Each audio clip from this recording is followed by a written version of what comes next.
प्रभु के नाम की महिमा हो। आप सभी को जय मसीह की। दैनिक एक मिशनरी जीवन में एक बार फिर मैं आपके सामने प्रस्तुत हूँ एक नई मिशनरी के साथ। आज की मिशनरी में हम बात करेंगे मैरी श्लेशौर के बारे में। इनका जन्म स्कॉटलैंड देश के एडवर्डीन शहर में 2 दिसंबर 1848 ईस्वी में हुआ। इनकी मृत्यु 13 जनवरी 1915 ईस्वी में हुई। मसीह सेवा कार्य नाइजीरिया। मैरी मिशेल श्लेशौर एक स्कॉटिश मिशनरी थी जिन्होंने नाइजीरिया में सेवा की।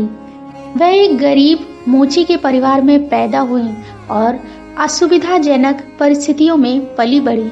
11 साल की उम्र में मैरी ने अपने परिवार और अपनी पढ़ाई का समर्थन करने के लिए एक मिल में अंशकालिक काम किया। बचपन से ही उनमें परमेश्वर का भय था और मिशनरी सेवा के प्रति चाहत थी।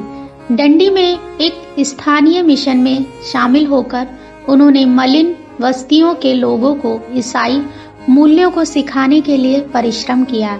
मैरी विशेष रूप से अफ्रीका में डेविड लिविंगस्टोन की अग्रणी सेवा से प्रेरित थी। जब मैरी ने लिविंगस्टोन की मृत्यु के बारे में सुना तो उन्होंने लिविंगस्टोन के नक्शे कदम पर अफ्रीका जाने का फैसला किया। मैरी केवल 28 वर्ष की थी जब उन्होंने मिशनरी सेवा के लिए संयुक्त राष्ट्र प्रेस्बिटेरियन चर्च ऑफ स्कॉटलैंड में आवेदन किया। एडिनबर्ग में अपना प्रशिक्षण पूरा करने के बाद मैरी सन 1876 में नाइजीरिया के लिए रवाना हुई। कैलावर शहर में पहुंचने के बाद मैरी ने उस स्थान को दास व्यापार, मानव तस्करी और सामाजिक बुराइयों से भरा हुआ पाया। उन्होंने उनकी एफिक भाषा सीखी और स्थानीय संस्कृति को अपनाया। वे सुसमाचार का प्रचार करते हुए कई मूल निवासियों को मसीह की पहचान में लाई।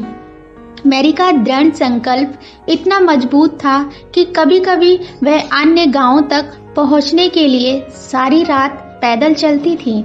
सन 1888 में उन्होंने ओकोयांग की यात्रा की, जो एक ऐसा क्षेत्र था जहां कई मिशनरियों को मार दिया गया था, परंतु मैरी ने वहां सफलतापूर्वक एक मिशन स्टेशन की स्थापना की और सुसमाचार का सेवा की। सुसमाचार प्रचार के अलावा मैरी ने मूल निवासी के रीति रिवाज और जादू टोना करने वालों के खिलाफ कड़ा संघर्ष किया। मैरी विशेष करके जुड़वा बच्चों के भ्रूण हत्या की प्रथा के खिलाफ लड़ना पड़ा।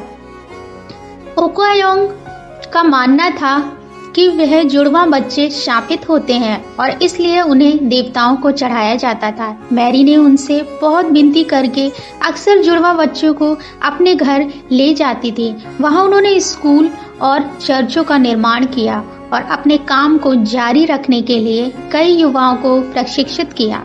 नाइजीरिया में अपने सेविकाई के दौरान उन्हें कई बार मलेरिया बुखार होता था, परंतु सेविकाई को जारी रखने के लिए उन्होंने इस पर ज्यादा ध्यान नहीं दिया।